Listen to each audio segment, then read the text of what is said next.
Welcome in, everybody, to another week of F Buddies with Mike and Andy. Mike went Andy Berg. Of course, the F is for food. We had a food show you deserve. Thank you to our sponsors this week. Gary Girolamo Group of Cross Country Mortgage. Ben Franklin Print Company in Middleton. Twisted Fate Brewing in Danvers. Anthony's Roast Beef and Pizza in Tewksbury. The world-famous Cabaret Lounge, Route 1 South in Peabody. Jamie's Roast Beef in Peabody. Tostimo's Pizza Kitchen in Seabrook, New Hampshire. CNS Pizza in Pepperell. Andy, I don't even have to ask how the fuck you're doing. We're both doing real shitty right now. We're both in really bad moods. Furious. Came in the best of moods. It's been over an hour since we started attempting to do this. I came in the best of fucking moods, and wow, am I pissed. You'll also not find us on Instagram tonight if you're looking. Nope. We're just on Facebook, because Instagram, after the biggest clusterfuck in the history of clusterfucks for this podcast, yep, the easy one is Instagram. The easy one's usually Instagram. They told us to kill ourselves. Yep. To unalive ourselves. To fuck off. Right off. We do this podcast with Skype. I've been doing this podcast with Skype for roughly almost 5 years. Yeah, I think we're just going to get this part of Cunt of the Week out of the way right up front. Yeah, so the Skype's been telling us for about a month or so that we can no longer use Skype. We're going over to Teams. Yeah, there's been a banner across the top of Skype, who's owned by Microsoft, that Skype is going away. They're sunsetting Skype, if you will. Oh, that's nice. And you have to switch over to Teams. Why would a company do something like that? Money. Of course. Skype is free. You can go on these calls for as long as you fucking want. They don't fucking charge you a dime for it. Teams, if you want to do anything longer than 60 minutes and easy, you got to pay for it. Because I'd be fine with 60 minutes if they could fucking do it easy. But God fucking damn it, is it fucking horrible. Yeah. Horrible. And then while we're doing this, trying to figure out this Teams thing, I decided to look at Skype, and after a half an hour of Teams fucking us, Skype's working still, even though he told us it was over. We're on Skype right now. We're literally on Skype. Because Andy's like, oh, the website still works. So I'm like, oh, let me try this. And of course I had to reset my password for fucking Skype /Teams/Microsoft/Live.com or whatever the fuck they are. Because I haven't had to sign into Skype for fucking 20 years. So, of course, last week when I uploaded the Teams thing, I had to reset the password. So now I'm going through the password fucking thing. And I'm like, this isn't going to fucking work. And this is going to work. And this is going to work. Skype works. Skype works wonderfully. Skype fucking works so easily. Nothing's changed. It's such typical of right now in society. Nothing fucking works the way it's supposed to. I was trying to ship some shit earlier, and I got a new debit card, and I was trying to update my debit card, and it wouldn't let me. It's just nothing. Nothing fucking works. Nothing fucking works, and it's bullshit. And all they want is fucking money. Oh yeah. They did. And on a personal note, the app I used to use for music on my phone was Google Music. Google had a great fucking music player. It was simple. It had giant buttons, so those with big fucking fingers wouldn't hit the skip button when you're trying to hit the pause button. It was wonderful. Plus, free. Plus, on top of being free, you could just upload 20,000 fucking songs. More than any of us would have to listen to. You know, and then they moved us over to YouTube Music. Why YouTube Music? Because if you want to listen to one fucking song, more than one song in a row, you have to pay $30 a month or listen to 4 minutes of fucking ads in the middle. Hot damn. Sons of bitches. So we ended up figuring out the Skype thing and the Teams thing, and we went on to Instagram, and Instagram always works, and I went to add Mike in as a person to do a live with, and nope. Crashed 4 tries. Every time. Crash. Nothing. So. And I checked. I don't have to update the app. I have a brand new fucking phone. So it's Instagram. So here we are. Facebook only, which is the better version. I mean, Instagram is kind of just for grins. This is more of the important Instagram one. Is shits and giggles, but still, it's like, fuck you. It's nice to have. So I got to fucking upload some reels so I can tag our sponsors. Right. Because Instagram. So now we actually have to do reels. Most weeks we don't have to do fucking reels because the whole fucking show's up there. But now we actually have to do fucking reels. Anyway. I wish I could be happier to be sitting here drinking a beer with our faces on it in my fucking home. Because I am. Thank you, Andy. Your hometown. You're welcome. Your hometown beef-free shirt on. Yeah, fucking full of bullshit. I got fucking the lager you deserve from Twisted Fate Brewing. This was supposed to be a great fucking night. Cash in your pocket from the Cabaret. What a fucking evening it could have been. Holy, but no, we're gonna get fucking screwed with by fucking Teams, technology, and Instagram, and fucking Skype, and Stamps.com. And I'm pissed because I'm usually good at that shit. Like at the very least, figuring out eventually. It might not be quick, but I knew what the fuck I was supposed to be looking for. This won't be over quickly. Oh, this war will last 40 nights. Anyways, what are we starting with? What's our opening topic? Well, let's see here. Let's see what we can get here. So our opening topic of the night, because you officially released the tickets today, we're going to talk about Bites and Brews. All right, let's do that. So the ticket price right this second. Formerly known as Fergfest. The artist formerly known as Fergfest, now Bites and Brews. Yep. Right now, get in early so I can get a good start on ticket sales. They're only $10 fucking each. $10 fucking dollars. That's all they are. It's a cover charge. The price is going to go up before the venue and day of the venue. There are 2 price increases coming. If you want to show up and guarantee to get a good fucking cheap ticket and not pay $20 each, right? Buy them now and hurry the fuck up. Buy the fucking tickets, and that way I need to have enough ticket sales early to justify actually throwing this event. Basically, the same thing happened last year.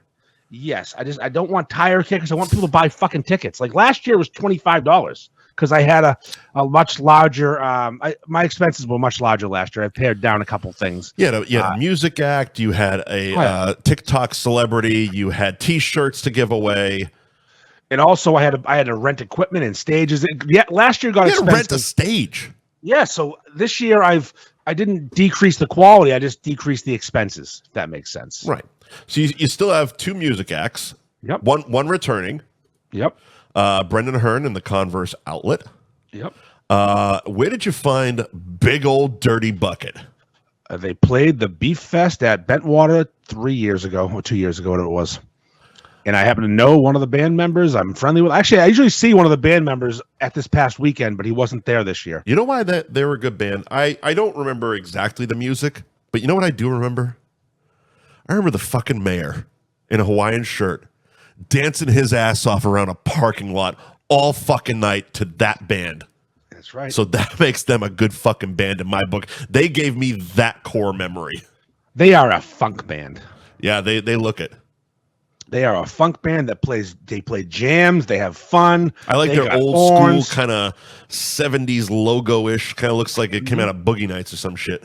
Exactly. So no, they're a fun group. They're gonna be really fun. They have an awesome following too around here. Good. So like, why wouldn't you go if you're home? 4 food trucks, 2 bands, $10 fucking dollars. Right now it's $10. We're gonna be 15. I think after I sell 100, I'm going to 15. Fair fucks. And then day of, we're going 20. And this is happening June 8th, which is a Sunday. Sunday. Yeah. From 3 to 7, True North Ales, of course. True North Brewery in Ipswich. And the 4 food trucks, Big Pig. Yes, sir. They're residents there, right? Yes, they are. Okay. Fantastic barbecue. Yes. Riverview Pizza, bringing them back from last year. Yep. Beefy Boys. Another returner. Back again. Three are returning, and the 4th one is a new one. I like the addition of a dessert truck. Yeah, and also, listen, I know it's kids at a brewery, but it's a fucking huge outdoor space. Get over it, Mo. Kids can be there and have fun. We're going to have a fucking dunk tank. We want people to bring their kids. It's a family-friendly event. If Careful on the expenses, sir. Junk tank was cheap. He still could have got it sponsored. Yes, that's true. Listen, I'm trying. Look, we'll banner the dunk tank if you want to. That's right. I'll put your fucking sister's face on there if we have to. Yeah. So, the Cookie Monster is the 4th truck. Yeah, I mean, there was talk of a fourth savory truck, but I know the other trucks didn't all vocalize it to me, but I know they were concerned about, selling their food. And the Cookie Monster is not going to take away from anybody else's sales. It's just going to cost someone's parents more money, Right? And me more money because I'm gonna obviously get a cookie sandwich because I'm a fat fuck. So yeah, that's it. June 8th, it is happening, and buy some fucking tickets. Get me started hot so I can start really planning this thing. Seriously. As you know, last year, I looked at last year's sales. We sold 226 tickets. Okay. I think before. A pre-sale. And then day of, people were just showing up and paying, their $25. So I don't know what the number was. It might have been close to 300 attendees. God, this is a good fucking beer. I want a 5 spot. Jesus. I want 500 people. Sorry. Got lost in the beer for a second. The beer's delicious. I want a 5 spot to show up. So you want 500 people there? I want 500 people to show up. What is capacity? Party. 500 people. That's capacity. 500 is a sellout. Yeah, 500 is the maximum. Unless we get 1,000, we go back to the lawn and we crank it up out there. Fire marshals here. Listen, we can do it. Listen, we can control the world. It's going to be a private public event. In other words, you can come if you just show up and you want beer that day from True North, but you're paying the fucking cover. So even if it's not like last year where people were kind of wandering in and shit. Not if that's the case, I'm shutting it down. Okay, not doing it. Right. And I have a backup plan already if they decide to be a little weird about that. That's where the flamethrower comes in. No, that's when the other breweries step up and want. I have more than one brewery asking for this party. Oh, very good. Not just Dave, not even Dave from Twisted Fate, who would love to have it, but he can't because capacity reasons. Yeah, capacity. Like other places that have the space want us. Yeah, but Dave's moving to a place with an amphitheater pretty soon. Yeah, that's a 10,000 seat arena. I don't have that kind of. We can do it. I believe. We need to get fucking Pearl Jam or something. We got 500 coming this year. 10,000 coming next year. Listen, if we can get Snoop a Loop in his green hat, we'll be all set. Fuck yeah. We can at least get George Clinton. Is he dead? I hope so. I don't think George. No, he's doing great. And Parliament Funkadelic. Everyone gets laid at Suffolk Downs. We should. I mean, listen. Come on. We could do the whole thing if we wanted to go theme. I mean, just we could start our own band called Everyone Gets Laid. If you didn't want to sell tickets this year, we would have named it that. Yeah, people are complaining that I didn't keep Fergfest, but I know, but like random people aren't going to Fergfest. Here's the thing: those of you in the know it's Fergfest. Mm-hmm. There's no secret that it's fucking Fergfest. But your boy needs to sell some fucking tickets to some fucking families, and Bites and Brews is a little bit more palatable than some random asshole with a beef in his mouth. Yes. So we learned lessons from last year, and now we're moving on to a new name and a new theme. But you know what, though? I have a lot of leftover promotional things from Fergfest, so don't you worry. You're going to walk into the Fergfest merch stand. Fergfest merch stand. Fergfest is going to be sponsoring bands. Yep. The banners that were made famous on Chronicle. Yeah, that's right. So that is happening. That is exciting. Fantastic. June 8th, North Shore Beefs presents Bites and Brews. $10 tickets are available now. Go to Andy's Facebook page, North Shore Beefs on Instagram, and fucking everybody you know have basically shared it at this point. Yes, a lot of people have shared this, which is exciting. It makes me feel good. I feel supported. So if you can't find it, you're not fucking trying. Yeah, I feel supported like a bra. Mike Sullivan said he can't buy tickets, and I really hope something's all fucked up with the tickets. God, that'd be awful. I'm really hoping he just really is Mike Sullivan in it. He's having one of those nights. We are, so who knows? Who knows? But we do have. So this is funny. I wanted to include this so we could dump it into the Instagram and the Facebook, but like Instagram wouldn't work. Yeah. But there is news in the beef community right now. There is. I was going to whatever that fucking breaking news in the beef world today.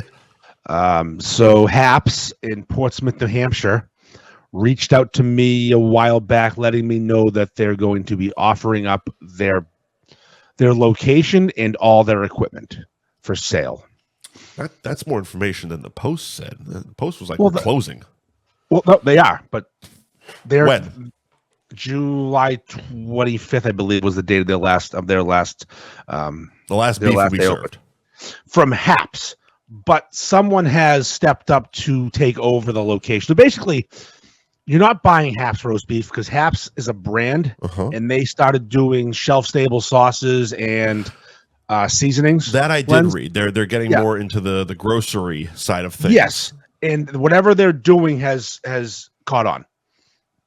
They have developed this brand, and it's being picked up by grocery stores. So that's the direction they're heading. Right. So they don't need a beef shop anymore, but you can't have the name Haps because Haps is attached to the product that they're selling. So you're going to have a fully furnished beef shop. Just got to come up with a name. Turnkey. Turnkey. Thank you. That was a word. Yes, exactly. You just take over the put a new sign up. Literally. That's it. So I gave them some people that I think might want to do that. We don't know. And he announced they found someone, which is why the date's coming. Someone is taking over their location. They have already sold it. They've got whatever is happening is done. They're doing it. Fucking fantastic. And if you read the whole thing, which I know you didn't, no, it said a legendary roast beef family is taking over. I mean, you say I didn't read it, but I did wear this shirt for a reason. Full of bull coming back, bitches. Third generation. Full of bull seafood too. Electric boogaloo. I can't think of many legendary roast beef families out there right now that are how we worded it in the admin mod chat. Mark Mordaunt said it this way: a free agent. I honestly, because you texted me about this earlier in the week, and I've been racking my brain, and I can only think of one. Who is your thought? Because I know. I asked, he won't tell me. Tasso was the only one, like old school beef family. Yeah, Tasso's a good one. He actually wasn't one of my thoughts, but that makes sense because his brother John's is legendary. Yep, it's an old school beef family. As the only one I could think of that would be a free agent that wouldn't be adding on to an existing thing. Yeah, but why wouldn't they just do a Pomodori there and have Tasso run it? It's his brother. I mean, they can do whatever the fuck they want to do. You know. Okay, what I mean? But that was when I was thinking, who doesn't own a beef shop at this time? There's one that you've missed that is the most obvious possibility, even though I don't know. Well, I already said Full of Bull. No, you're missing the freest of all agents right now. Go ahead. A former beef shop owner, a current restaurant chef who serves beefs for lunch. Word. Sometimes. Now, I've been told. See, the word family might throw people in that situation. People lie to me. People like to. They won't tell me the truth, so they have no reason to say yes or no to anybody. Where's Haps, by the way? Portsmouth, New Hampshire. Where's Matt live? I don't know. Okay. Wakefield, maybe, but that's not far. Okay. Yeah, but between the two, that's. I'm just saying, if Matt from Jamie's was to make a comeback and he can't call it Jamie's anymore, but something along those lines. Call it Matt's. Yeah, it could. Knowing him, he'd call it the Beef King instead of Burger King. That's true. Beefy King. Beefy King. Beefy King, like Beefy Boy's a little pissed off, but I would say Beef King would be a fucking thing. That would feed his ego, which he has a large one. We all do. I named something Fergfest, so I'm not. Come on, calling people out. Come on. Yeah, I'm calling the ego over here. So, but Matt from Jamie's would be, and I've been told, but again, people lie. It's not him. Okay. But this is all pure speculation. My number 2. That's unfortunate because Beef King would be a great fucking name for a shop. Yes, it would. Go on. There is one in Orlando. A Beef King? Beefy King. Ugh. My number 2. They don't serve roast beef. It's just a fat gay hangout. They do serve bad roast beef there. How dare you? Number 2. This is me speculating. This is me thinking out loud because I don't know anything. I want to make sure that's clear. I'm really unaware of what's going on and I don't have any facts. Big Jim from Big Jim's Roast Beef in San Diego. Ooh, good one. He has mentioned to us and me that he wouldn't mind maybe doing another location around here. I know he's thought about it. Who hasn't? Sure. Big Jim would be wonderful. He's also from if you Haverhill. Follow his Instagram. Who hasn't thought about him bringing his fucking beefs here? Yeah, he's from Haverhill. That's in northern Massachusetts. He's basically become the In-N-Out burger of fucking beefs, only the opposite direction. So exactly. So now Big Jim. Now I had a third thought about this, and I think it's this one. I have a feeling is actually could be true. Okay. Atha from Athens. The original Atha from Peabody. Yep. He owns a Greek restaurant in Marblehead, the same place I went with George from Pete's. Yep. That's right. Yep. He has two sons, one late-ish 20s, one mid-20s. Both are working at the restaurant with him. They're a legacy family shop. I know he doesn't want to run one, but why wouldn't Angelo want to run in Athens in Portsmouth, New Hampshire? That's a really good call. Why wouldn't they? Also, they have an uncle who used to own Nicky's. He's also a possibility. I just think the Atha family is something to think about. See, I've been away too long, so I still consider him. I didn't. The last time I was at Athens was there. I mean, legendary family. You know what I mean? So like, I don't think of him as not running that shop, even though he doesn't. No, he hasn't had that one. He had Lynn and Peabody. He hasn't had run a beef shop in 4 or 5 years. But they can step in tomorrow and run a beef shop. They know. Listen, he has the knowledge, and those kids have the will. The drive. And I know. Hilariously, so basically, we filmed him, and then he fucked off. Yes. But the thing about this is, I don't think it's a hugely expensive venture for someone. Like upfront money, you got to buy the equipment, which I assume, like most restaurant things, they'll finance for you because no one has, or you get a backer. Yeah, but the other thing is, like you said, it's turnkey. It's fully furnished. The whole thing comes at one price. It's not like you got to buy a place and then it's like, oh, we got to fucking fix this and pull this in and bring in this fucking thing. No, paint 4 walls and buy a fucking sign. You're in business tomorrow. You could literally. You know what? Be cool. Don't put a sign on. Yeah, you could be literally open July 26th. Be a beef speakeasy. Beef easy. Easy. So, but here's the thing. God. Do you think there's someone out there dumb enough to bankroll a retarded beef cook? I know. Yeah. Is someone? Yeah, we definitely know somebody who does that. We know somebody who's hired one multiple times. I just want. That's the dark horse. Is because obviously that person has thought about this. Hey, you're Chinese! We're gonna put Chinese out there and they're gonna fucking throw some 3 ways. General Tso's chicken in 3 ways. It's just, I just hope I don't. I don't know, man. That's a bold move. I should have feigned interest and found out the price. Yeah. I should have acted like I was thinking, I'm getting the game and found out the price from half to see what they were getting for it. Because I would be curious how much upfront money you would need. Your hat in the ring. But I would never do it. But this is fucking insane. But I wonder what the cost is. You're taking over their lease. You're not buying the building. You're now paying their rent. Right. So I mean, they're gonna have obviously commercial ovens and slicers and a POS system. But they're already there. Yeah, you're buying all the equipment from the owner. So I'm just wondering what you're buying. If I was somebody who had disposable income like that. That would be the type of beef shop I would want to buy. I'll give you an example.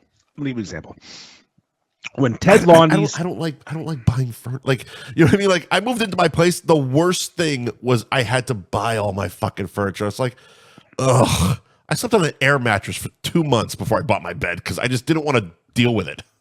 When Ted Laundy opened up North Andover, right, and sold it, I'm pretty sure I know what he sold it for. But you weren't buying. You bought the lease. You took over the lease. He didn't own the building. Sure. But you bought the kitchen equipment, all the tables, everything, right? You bought the business, but you also got the name Laundy's. I was going to say, you're buying a brand. So that's different than buying Haps because you're not buying Haps. You're buying you're buying this location and equipment. So I'm just wondering, like, what did someone go through it and like value everything per this and then location? It's really because a laundry can cost $1.5 million. Yeah, but here's the other thing: if it's, as they said, someone who's been in the business, they have, even if they haven't been in the business for a minute, they have a basic knowledge of what this shit costs. It's not like they're coming into it like you or I being like, Jesus, what does a fucking slicer cost? What does an industrial oven cost? You know, they know what it costs to run a place like this. You know who knows more than anybody is fucking Ted, because he's a broker for these things. Sure, Ted Laundy. Of course he is. I mean, Ted Laundy's a funny choice, but he's not interested in doing more than one at once, and he's not. I know personally that his wife will fucking kill him if he does this again. Yeah, they're gonna work at Peabody till they die, or someone offers them a stupid amount of money. Well, that was a brief thought of mine, and I thought to myself, man, but that would really fuck Peabody over. No, but Tasso's a good choice. I like Tasso. That's a good choice. The Nicolopoulos family's been in the business for 50 years, and he's not working in the business. He's not. I don't know if he's. I mean, he was working on the truck for a while. Oh, speaking of that family, I went to pick up my shirts from Ben Franklin today, and they have Beefy Boys stuff. Yeah. They have North Shore Beef stuff, and they have the North Shore Beef softball team all waiting to be picked up. And there was a mix-up, and somehow the Beefy Boys got my stuff. So I'm like, fuck, all right, I'll have to drive to Newburyport to do an exchange with Peter. So you took his shit to him? Yeah. I mean, who's the North Shore Beef softball team? The team that I sponsor. Oh, okay. But they ordered new shirts for this year's season, and me and Joe share the sponsorship. So it was just a confusion thing. Like, are they t-shirts or you get actual baseball jerseys? They get like these dry fit, nice shirts with their number. I don't know what that means. It's like is it a t-shirt or a button down? It's a t-shirt, but okay, it's a dry so fit it's like t-shirt. a baseball jersey you button on. No. It's not like it's just a really, really high quality, like an Under Armour t-shirt type thing. Oh, okay. There you go. So they put the name, my logo's on the front, Ben Franklin on the back with their number. Nice. So it's the North Shore Beef softball team, but I don't like paying full price, so I supplement. So you got Joe to put his logo on there too. I got Joe to put his name on there, and we split the cost of the team. Because shit's expensive. Sure. The idea of having a softball team amuses me, so I love doing it. But no, I'm not paying full price. Fuck you. Look, you are the Spaceballs of fucking North Shore. Yes, I am. Merchandising. I put my name on everything. So I'm waiting for that North Shore Beef's toilet paper. I'm going to do golf balls again soon. That's the next step. I was playing them the other day, and people were jealous that I had the North Shore Beef's golf balls from the tournament. I said, well, when I'm just going to buy did you do those balls? They were for last year's golf tournament. I just had some extra. I don't golf, so I didn't get them. I played them, and I've been playing with them. My balls. I've been using my balls. Playing I'll with them. do, sir. I don't give mine the attention they deserve. Kind of I'm a shaft guy. Okay. But I'm really pause. Thank you. I'm a shaft guy. Let me dwell on that for a minute. Oh Jesus! Let's just jump to the weekend, because I got to tell you something about fucking. All right, we're on this topic. Send in your votes for who owns Haps. Yeah, it's seriously, if you can think of someone, who the fuck's gonna buy Haps? Who's legendary? Right. Is the word legendary, like, is that the important word? Who defines legendary? There's so many words to go into it. Legendary, family, free agent. Yes. I mean, like, I just can't think of someone I would call legendary outside of what you said, the Nicolopoulos, who've owned many shops. Yeah. Pomodoro, there's been 3 locations: Beefy Boys Truck, John's, and he was part of Boston Beefs by the Sea. Right. That's a legendary family. Right. John's alone. Like my uncle, who he's in his mid-late 60s. He grew up in Lynn. Still talks about John's. People love it. He's like, John's. And every season we've yet to go to Lauderdale just because of his fucking schedule. But every year he comes out, he's like, gotta go to that place that the guy from John's opened up. I'm like, he's not there anymore, right? Yeah, he's not. But we can still go. I'll fucking go. Yeah. It's where I met Carlo for the first time at John's. Carlo and Tasso for the first time. Yeah, I met them me and Carlo were doing something, and we met at John's to go meet Tasso and talk about their plans. I believe the first time I met Carlo was at Boston Beef. There you go. In person. I'm just legendary family strikes a chord. Yeah. It strikes a chord. Who's legendary? And I also when it also limits the choices.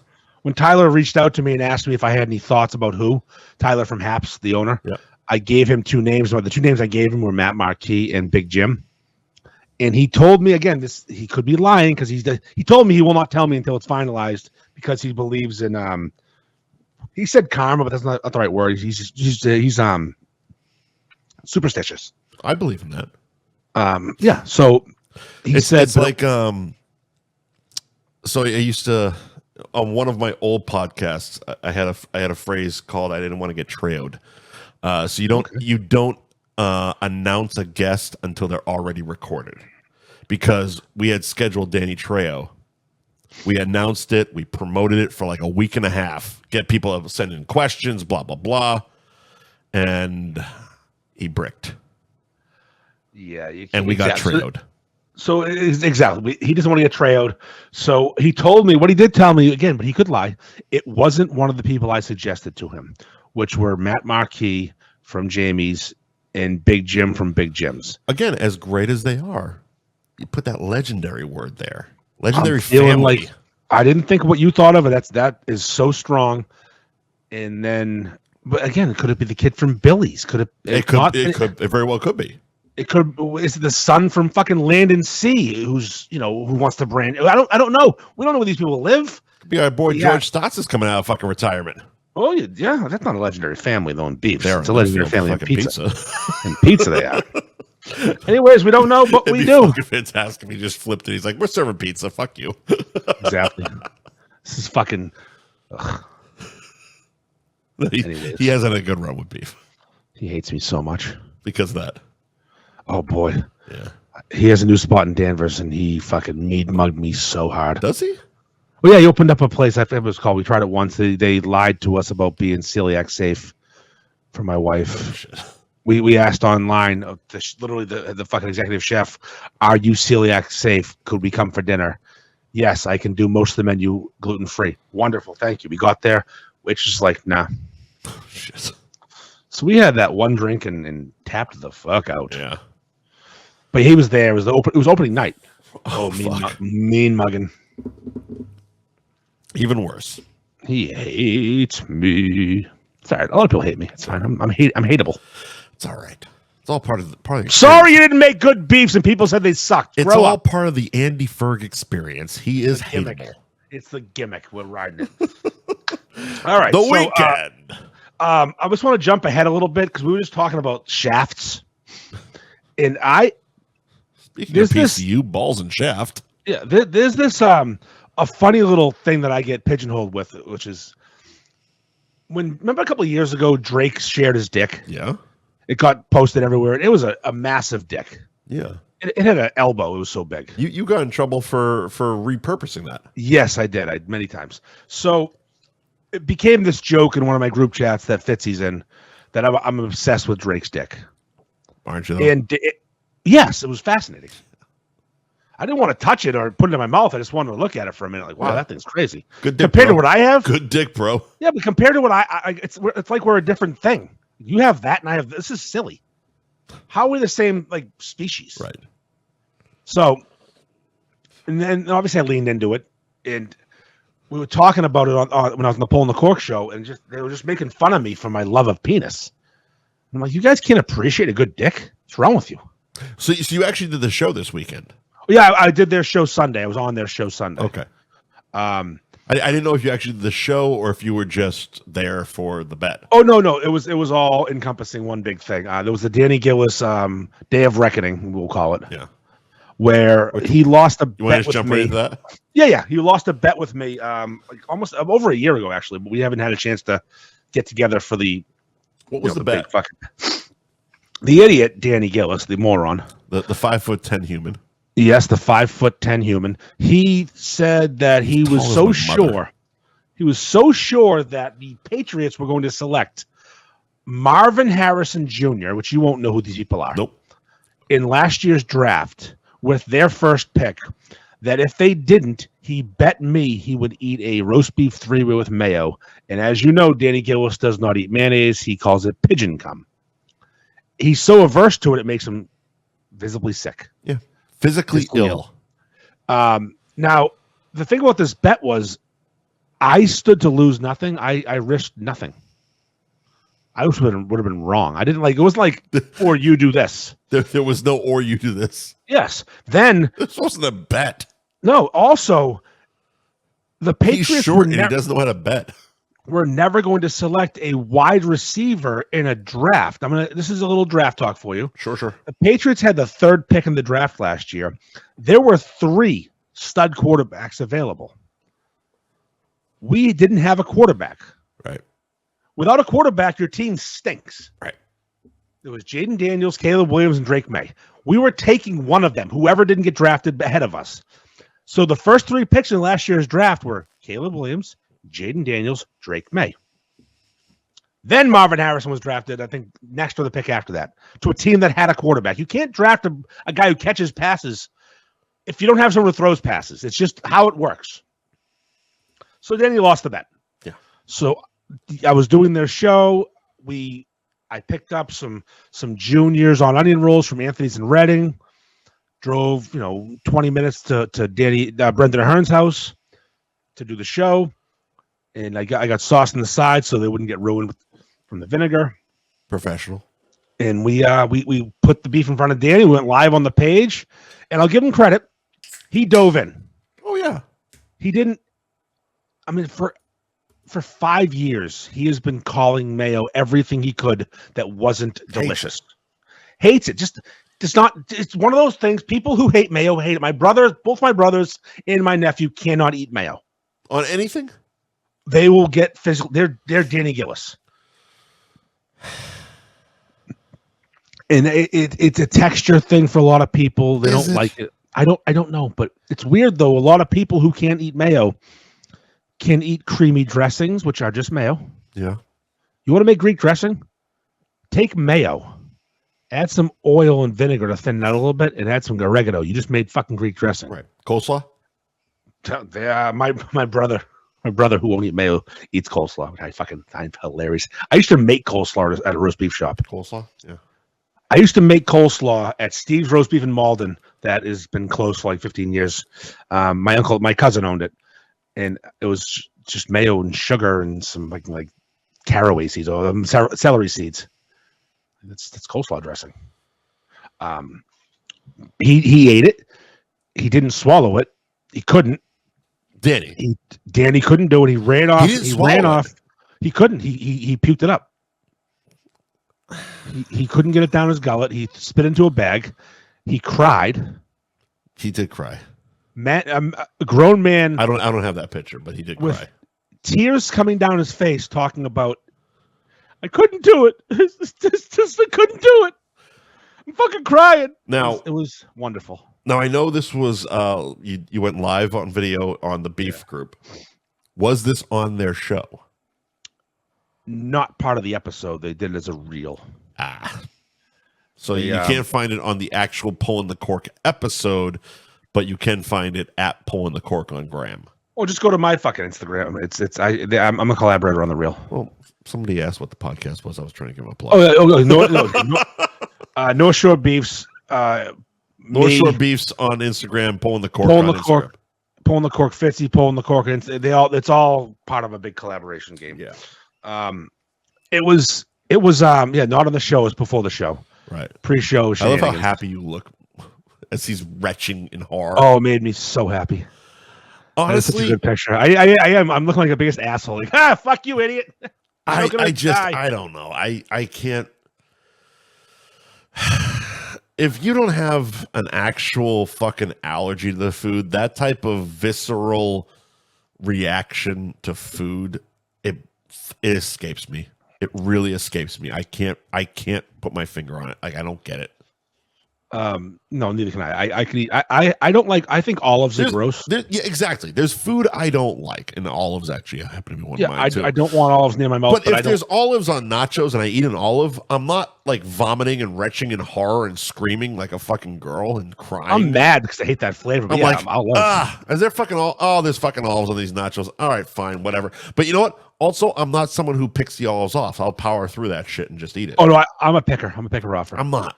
In that olives on nachos. Honestly, in that one particular instant, I'm not picking olives out of a fucking nacho. I'm just because there's so much bullshit on nachos. It's cheese and jalapenos and salsa and sour cream. You can mask the olives. You can't mask an olive. You can mask an olive. I've tried. They're gross. But anyway, again, I live. I also eat chicken piccata. Also, it's kind of the same principle of the mayo with the beef and the James River, and it all's mixing together, and it's like, just fucking eat it. Shut up. I just love when I watch Danny Gillis eat Greek fries at Londy's. Because he had a Greek dressing. That's mayo, sir. And I watch my nephew eat aioli. Yeah, he hates mayo. Yeah. What do you think? How do you think they made the aioli? It's oil and eggs. Yeah. It's mayo with different there extra is so flavor. many things. Any aioli, any fucking dipping sauce, any fucking thing is started with mayo. Yep, same base. Yep. So speaking of that show, I'm gonna give you a quick little synopsis. They gave me shit about something. Eat a Big Mac, which you eat mayo. Huh? Yeah, that's right. Actually, Danny did say he's gonna try big fucking mayo. At least the Whopper is actually mayo. A Big Mac is mayo based. Mayo based. So that's mayo. Yeah. So they were giving me a hard time. We got into, and they do like the Patreon part of the podcast where they people who pay get to listen to extra stuff, which whatever. They seem to have some people paying. Fantastic. And I called someone where we love and hate a retard right to his Patreon face. Who? The retard that I talk to. We talk about sometimes. We don't say his name. We talk about a lot of retards. The one that cooks or the one that is the one that cooks. The one that cooks. Oh, okay. We call them a full-on. I said, "You are a retard. I want you diagnosed with what you have, so I can know what to call you." Because he pays. Yes. So we were talking about something, and it somehow got into jacking off. I love we have to categorize our retards. Yes, it got into jacking off, huh? And we're talking about how we're all four of us are married men with children. Well, I think Danny's got like a domestic fucking partnership or something. One of those weird things. You've been living together for 20 years, so you're technically legally married, but not. I'm like, so if you have this thing in your house, you can't like just sit in your living room and fucking yank your crank. That's so nice. You gotta exactly. I know what your situation so fucking nice. I go, there's only one place in my house I feel safe, and it's my bathroom. They all thought I was crazy. Fucking jizzing all over this place. Like, I'm just like, you guys don't. How do you safely pull your pud? Yeah. The bathroom, the idea that I do it in the bathroom baffled them. Yeah. Like, I don't. I know where was the most common answer? People. One person said they did it when everyone left their house. I'm like, that doesn't happen in my house. People are always here. There's only fucking three of us. Another one's like, I do it in the basement when no one's up. I'm like, all right. I go in the bathroom. I take a shit. I jack off and I hop in the shower. See, okay. So how I'm deciphering this. You choosing to jack off in the bathroom means you decide when you're jacking off. Yeah, buddy. The rest of them have to fit it in whenever it is convenient because the other people have now exited the domicile. I am in charge of my dick. Domicile. That's right. I am boss of this cock. Because I want to play with someone has to be turn. asleep or they have to leave in order for you to come. Andy Ferg gets himself a quad, slides into the bathroom with Leo, and scraps it out. Leo's not involved in jacking. One time the cat walked in. I'm like, all right, you're here for this. This is now our party. And now, ever since then, we make sure that door is stuck locked. Like the door doesn't always click. Yeah, I was mid crank. I mean, you're basically Kevin Spacey in American Beauty. Yeah, just pulling it. Where he's just in the shower, just fucking jacking off, saying this is the greatest moment of my life. But also never in the shower. I do it. This is the greatest 10 minutes of my fucking day. I think what blew their minds was I was on the toilet doing it. I'm like, what do I do? Stand up like a weirdo? You sit? Yeah, of course I sit. That seems wildly awkward. Oh, it's wonderful. I mean, I guess you're used to it at this point. I can't lay down on the floor. I'm like David Cross from fucking Arrested Development, crying in the shower, pulling myself, being a never nude. I'm not going to be weird like that. I'll tell you. I'll give it. I love that reference. I love that reference more than anything. It's so good. So like, you sit there, you try. I always like try and take a pre-shower shit because I don't want to shit after I shower. Same. You scroll through Facebook and maybe you scroll through a website that has naked people on it. Sure. And you find something you like, and then you take care of it. And then I fire off the rope into the toilet bowl and I jump in the shower. There you go. Life goes on. It's not that hard. I was trying to explain it. I'm like, they're like, what about the quad strength it must take? I said, I have jacked up legs. I can stand up. My man works on ladders. They couldn't grasp I was so baffling. I'm not weird. You guys are weird. Yeah. Grow up. Jack off when you're ready. So that was Sunday. Did their show. Had a blast. They're good people. Friday, I saw you at my family's, my Auntie Peggy's fundraiser. That was wild. A weird night. What a weird night. Yeah. I got fucked over, I'm gonna say, by other people in my family who were helping me host who didn't. Go on. I wasn't supposed to be the only person doing things. Like my cousin Heidi, who was doing it with me, helped out early. Felt like you were. I wasn't supposed to be. I didn't even play. I was just supposed to help him promote it, but it was me and my wife and kid running the whole fucking party. Yeah, it definitely felt like an Indie Ferg production. That wasn't the plan. It just happened that way, that everyone else started socializing and we just someone had to do it and we got stuck. I'm running raffles, and then the DJ was good. He was solid. He was helping run it too. He did his thing. Yeah. But I want to get to something from that night. Right. So it was a fundraiser for my Auntie Peg, who is not doing great, as you saw. Yeah. They just wanted to basically let her go on vacation one last time before she passes away. Right. And the plan was a roast of Auntie Peg. I know what that meant the second I saw it. That means I'm heavily involved. By request by her. Yes, by request by everyone in my family. Yeah, Peg wanted to be roasted, and everyone said, Andy, you do it. I said, not just me, but yeah, obviously I'll do it. I've watched every roast on Comedy Central multiple times, as have you. Yeah. I've watched I am a roast expert. And I know you just don't make fun of the person in the chair. You make fun of other people in the dais. We didn't have one, but I wrote jokes. But you had a VFW full of people. Annihilate certain members of my family. Yeah. And I felt strong about them. My brother, Gary, caught wind he was on my list and he left. Yeah, he fucked off before you even got up there. That was Jet. Interesting. And, well, he's not really prepared to handle the humor. And I feel like I feel like I did a good set. Yeah, it was solid. And now a lot of the jokes that fell on deaf ears because they're inside pool to a lot of even half the room that was not part of my family. Like, what the fuck's he talking about? But the people here's the thing. I didn't get any of the inside references, but funny's funny. Yeah. And if you're roasting somebody, it's like it doesn't take a lot to figure out the joke. I felt strong about my 10 minutes up there, whatever it was. I was getting yelled at, heckled by my family, which obviously I knew. People right now don't talk to me anymore. Sure. People left the room, just how you want it to go. I didn't hit my Auntie Peg too hard because she's literally sitting there dying. Yeah. I hit her a couple. She seems to have a ball with it. Yes, she was having fun. I read the accommodation the city of Peabody wrote for her, even though they fucked up and didn't give me the accommodation give to her. That was a whole different story. I was at the police station earlier that day to pick it up, and there wasn't one to pick up.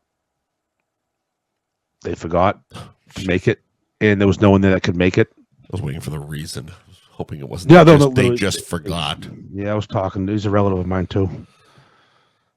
The accommodation basically being that Auntie Peg was Uber before Uber for drunk drivers in Peabody. Did anyone say that phrase? I think you did, didn't you? I think everyone did. I think everyone did. The DJ even apologized. I'm like, yeah, my Aunt Heidi came up with that. Yeah. And but that's the most accurate description to get it across. Yes. Yeah, she used to hang out. She doesn't drink. She used to hang out around bars and party with people that were drinking. And if you needed to get out of there and needed a ride, she'd drive you home for like $5 or $10. Yeah. Yeah. She charged for it. It wasn't free. Yeah. That was her like little side hustle.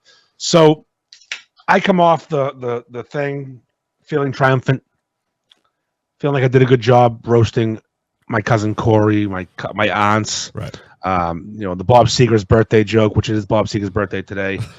Felt good about that. All these things. Right.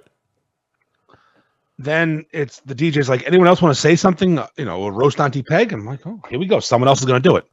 And my cousin Corey, who I just eviscerated, he goes up and squats down next to her. There was, okay. Now, at this point in the night, I had been at Twisted Fate since about 3 p.m. Their beers don't go below 6.9. You're feeling pretty good, eh? I'm feeling awesome. So from you finishing to the next person touching a microphone, it felt like 4.5 hours. But I'm guessing it was like 2 minutes. No. They told heartwarming stories. Well, I knew they did that, but it was like there was a gap. And I'm just is anybody else going to get up there? I'd say 2 minutes. Yeah, 2 minutes. Okay. So family friend Jody did some stories. My cousin Corey. Who was your cousin that actually decided to play ball with the roast bit? That's Corey, the same one that I went up and talked. Okay. He was the one that he told me that if I'm going to make fun of him, make sure I mention that he's had sex with the most women of any man in the family. He's the one that wants to come on the show, but only after he's had a case of beer. Yes. Okay. And my family's I remember. It's fine. I took that thing was like, well, Corey, congratulations. You fucked more people than our retarded Uncle Phil. Like, that's good. No one cares. Like, it's not impressive. Fucking more girls in my family than anybody else is like literally not impressive. You fucked a lot of women in our family. Great. Oh. Yeah, who hasn't? Yeah, no, they can't. I just felt like I'm glad I went first because it would have been tough to go last. If I did what I did, I would have to change everything.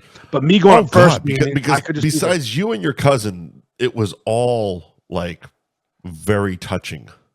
Oh, the woman who planned the whole party, her best friend Lisa, just bawled her eyes out. My wife's crying. I'm laughing because it's like, what are you crying for? What are you crying for? Your daughter did great. Yeah, she did. My daughter roasted her. Not roasted, just told the story and made fun of her a little bit. Yeah, it was beautiful. It was just like looking back. Good Ferg stage presence. She did. She has it. She's got it way faster than I did. It took me years to develop that. Yeah. She's ready to go at 18. Yeah. Then she's doing reviews yesterday, catching heat. Yep. So that was just funny though that I go out there with fucking Charlie Sheen, Donald Trump roast material, just Tom Brady roast, just burying everybody I can, leaving dead bodies. And next person, oh, we love her, so we're gonna. Oh, fuck you, roast her. Tell her she's ugly. Jesus Christ. Tell her she's got carried in. My favorite joke that I told though, and I wish my brother Gary was there for it. He had a shirt on that said, "Some of us are fighting battles you can't see," which is a PTSD shirt from his time in the military. Okay, I'm not going to get into how annoying that shirt is to me for different reasons. Right, but my joke was, Gary, you think we can't see that you're retarded. And we can see it just fine, which made me so happy that I looked up, he was gone. But I was able to call him retarded in front of his wife and both his kids. Yeah, he fucking was out. Yeah, he was. I got stuck downstairs talking to a veteran. Okay, did you? Well, you hiding. Oh my God, he even makes his exit altruistic. Oh yeah, he was downstairs. There was a veteran that came across, and I had to just spend time with him, shake his hand, thank him for his services. Shut up, you ran. So we ended up raising over $4,000 for Peggy to go on vacation, which is awesome. That's fucking awesome. She just wants to go on a trip, and it was a good night. People had fun. Awesome. It was basically a living wake, which I'm stealing this idea. Oh, I thought the same exact thing. It's a wonder. I mean, I thought the same exact thing. I was talking about it all weekend at the communion. I'm like, it's the greatest fucking idea ever. Like was always. If I'm ever given that that date, I'm like, fuck it, let's fucking go. Let's have a ball. She should have done it 3 months ago, 4 months ago, when she was feeling better. Yeah.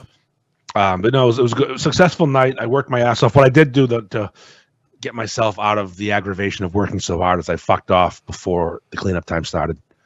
I'm not also cleaning this place up. I am getting the fuck out of here. Time to go. My nephew drove us home. I was the only one at Irish Goodbye that night. Oh no, my nephew. It was like you fucked off somewhere. I was standing with your wife, and all of a sudden my Uber chimed in. I'm like, I'm out. And I'm like, sorry, buddy, gotta go. So that was my Friday. Our Friday, we hung out. Then Saturday, I had my derby party. Yeah. Which I didn't go full bore on the outfit this year. I kind of chilled back. I just wore a Hawaiian shirt and some. You looked like me on a casual Wednesday. Yeah, I didn't want to deal with that this year. It was too warm. It was a fun derby party. It was actually aside from the rain, it was a very nice Saturday. So I ended up winning though. I picked the right horse, which was pretty sweet. Did you bet? Well, yeah, the party has our own little betting system. You throw $20 per bet. You pick bet whatever. You just kind of no. Okay. But I won. It's funny. The horse was 9-1, and I won 190. So I won. Because I was looking, and the horse that was supposed to win was Journalism, right? Yeah, it didn't win. Didn't win. It came in like second or third. Yeah, Sovereignty won. I did find it interesting that every horse was related or came out of the cock of Secretariat. I saw that. That's crazy. That's fucking wild. Fucking incestuous horse racers. Huge cock. Huge cock. So that party was just fun. It was a good time. Chick-fil-A, not Chick-fil-A. Flip the Bird catered it. Did you eat the buns this time, or did you leave a catering plate of buns? They made fun of me so much. Oh, is this the same people? Same people. So they're like, "Oh, you're gonna leave buns this time?" Oh my god, so many people brought it up. Oh fucking. Yeah, no, I said, look at me, I'm fat again. So yeah, I'm eating the fucking buns. Who catered it? I missed that part. Flip the Bird. Okay, they're good. They had a bunch of different. It was delicious and whatever. They had that cocktail machine I sent you that is a Keurig for making cocktails. Showed it to my aunt. I think she's gonna buy one. I'm gonna buy one. It's fucking amazing. Fucking amazing. It's a Keurig cocktail machine. So the only thing about that, again, that was a fun party. We had a blast and I won. But I'm standing there looking over to my right, and one of the dudes that's there, this big, tall, giant dude, his pants are showing an artificial 14-inch dick. Did I send you a picture? No. It looks like, I should have said, it looks like he's packing all the dick. Yeah. So I snapped a photo because I was hammered. Of his dick. Of what looked like a bulge in his pants, which was, again, it was like the pleat fucked up. It was the way he was staying. It was not real. Oh, okay. So it wasn't like he actually strapped a big dick on for the party. No, it just looked like it. And I'm in a party full of strangers. That's a baller move right there. I'm gonna hang on a second. I'm gonna strap a 14-inch rubber dick to my fucking tight pants. There's probably 30 people and at this party. Disappoint the whore I bang. I know 8 people at this party at this point. There's 30 there. I've met a few of them before, but I know 8 people. I know him, the guy with the fake big dick. Right. And I'm just passing my phone around. Look at the size of Scott's cock. It's freaking impressive, right? And he's sitting there smiling, just owning it. Like, yeah. Some of us don't got to buy big trucks. So we got big dicks. Nice dig at me, which I enjoyed. And it was so fucking funny. And then I doubled down because they created a Facebook invite to invite everyone to the party, and a lot of people couldn't come, but they didn't leave the invite. So there's probably 80 people in this thing. Sure. Full send of the picture in the group invite. Someone had a little too much fun watching the horses run. His cock. And there's no face. You can't even tell who it is. Just a big fucking bulge shot from just a big fucking khaki dick. Just a huge khaki dick. And I give him credit though. He owned it. He owned this giant cock. And his wife's like, "Why do you think I'm so happy?" It's fucking hilarious. I love that both of them owned it. Oh yeah, it was funny. It's a great party. It's one of my favorite parties of the year. I love going to it every year. It's funny though, is if you don't go consecutive years, or say you're going to go and don't show up, you're out. Interesting. It's a very they only want people that are going to be fun and will show up. They're not going to bother inviting you if you're going to fuck off. It's like a Fight Club / Thunderdome type thing. That's right. Nice. That's right. Nice. Yeah. So I topped it off yesterday with a fucking golf tournament that in the rain, which was miserable, but fucking so. I was contemplating leaving so fast. I'm like, I just want to go home. I want to go back into bed because I'm on a fucking 4-day bender. My mom was in town and she likes to party. Sure. And I had other parties to go to. And all of a sudden, I'm like, it's 8:30 in the morning on a Monday. It's fucking pouring out. And I'm supposed to play golf right now. Right. I did. I manned up, Yeah. Persevered like I do. Took a picture of the hot dog. Took a picture of the sign. That's right. The good parts. You want to do some ads and we'll get into this fucking man versus ape bullshit? Yeah, do Gary, start Ben, and I'll be right back. I got to piss. Oh, speaking of Gary, the Gary Girolamo group of Cross Country Mortgage and golf tournaments, that huge cock motherfucker won the fucking golf tournament yesterday. My team had a respectable score of -7 during a fucking monsoon, which should be a top 3, top 4 finish. Gary and his team of fucking bozos comes in -12. And then he blew off the after party, so I didn't see him to see who he played with. But yeah, the Gary of the Gary Girolamo group of Cross Country Mortgage won that tournament yesterday. It's a charity event, so they paid their money, they won the tournament. Good for them. And it's not like they cheat; they're a legit good golfing team. But I just didn't, I don't like losing. But you look outside right now and the flowers are starting to bloom. The trees have leaves on them. They're all green. You're starting to see those for sale signs everywhere. And you want to buy a house. You're ready to buy a house. I was talking to someone, Harambe himself yesterday, wanting to buy a house. You got to call Gary. And he's going to call Gary. He already said, I got to get my ducks in a row. Give Gary a call. Get that rate quote. Get that pre-approval. Roll into that fucking open house. Dick on the table. I can afford this place. And that's all you got to do. You go to Buy and Refi on Instagram. You reach out to Gary. Send him a nice fucking smooth dick pic. Something nice, heady. Even if you have to borrow someone else's, if you have a gross dick, you send Gary a dick pic. That's how you open up the line of conversation. And then, you get yourself a rate quote. You get yourself fucking pre-approval. You get yourself a fucking house. And if the rates are a little high, because they are, remember, you're marrying that house and you're fucking that mortgage. At Buy and Refi on Instagram. buywithgary.com. Speaking of veiny fucking smooth cocks, Ben Franklin Print Company in Middleton. Ben Franklin Print Company in Middleton. Oh boy, are they doing some quality? I was there today. Like I said, I got the wrong box, but I remedied that real quick. Sure. But they did this logo for a landscape company on their trailer that I saw that was so fucking clean. It was this bright green.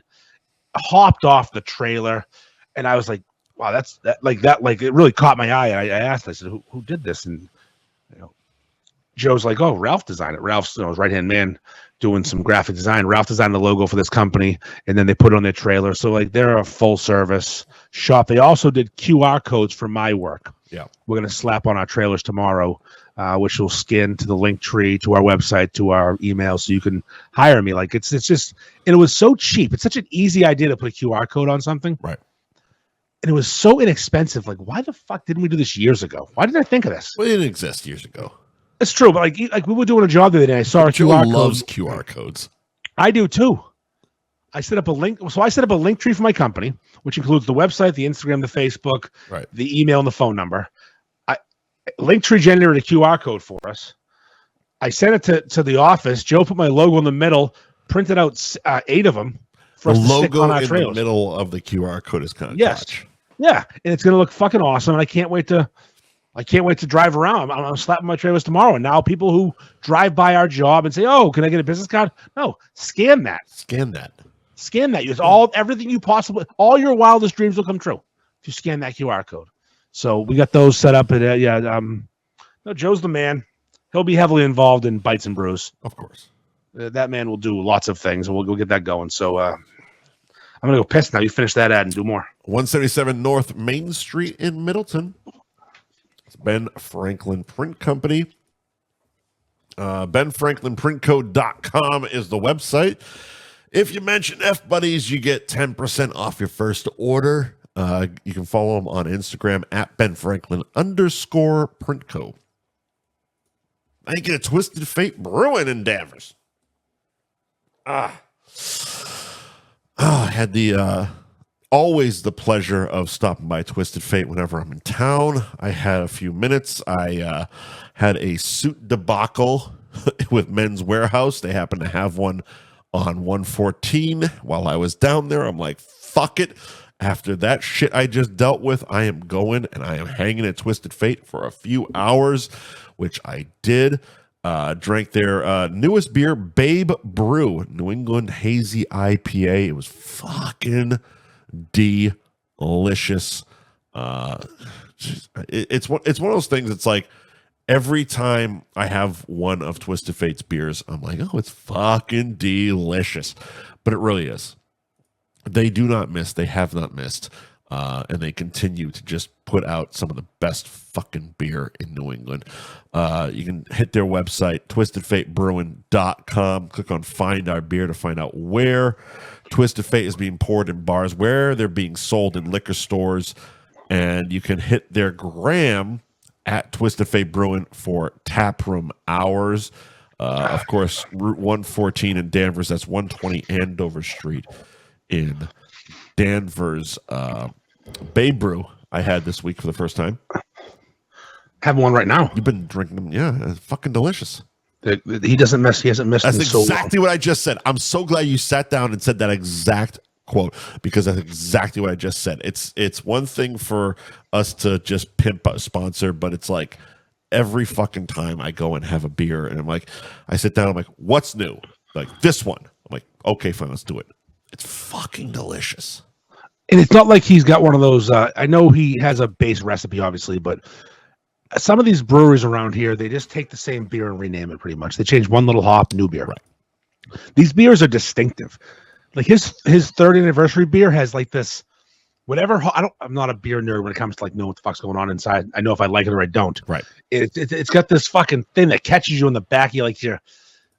It's like a tartness. Like, ooh, that's good. That's fucking. It's really everything is a little bit different, and they're fucking phenomenal.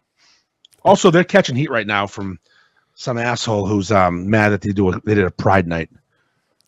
And they also put our faces on beer cans.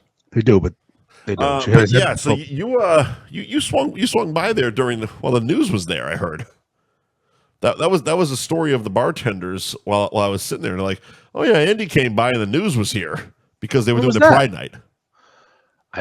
You showed up. You showed up. I believe to pick it, up the fucking gift for the raffle for Peg's thing during Pride night. I did. I went in there. I saw the gays. They loved me. And they're like, oh yeah, the fucking news was here, and they were doing a stand up with the fucking thing. And I'm like, I sent you a text. I'm like, what the fuck, man? Jump on the news, promote the podcast. I don't think I noticed. Get those gays. Listen, the gays love me. I could do so much. I could have so much ass in Provincetown. Holy shit! Fucking yeah! I'm an honor. Andy Ferg swung it on gay night. Yeah, you gotta go on by accident. Listen, I had to get that prize, man. I brought my mom and my wife. Yeah. It's a gay night. They all bring their mom and their wife. There's a lot of people's girlfriends in there. And then they slide into the toilet. That's right. The bathrooms are convenient for fucking. That's facts. And if here's the thing, I'll do a little weird ad for our friend Dave. If you're doing some aggressive fucking in that bathroom, they have tampons. They do. Just don't flush them on the toilet. No, in case you're gonna plug that hole. Yeah.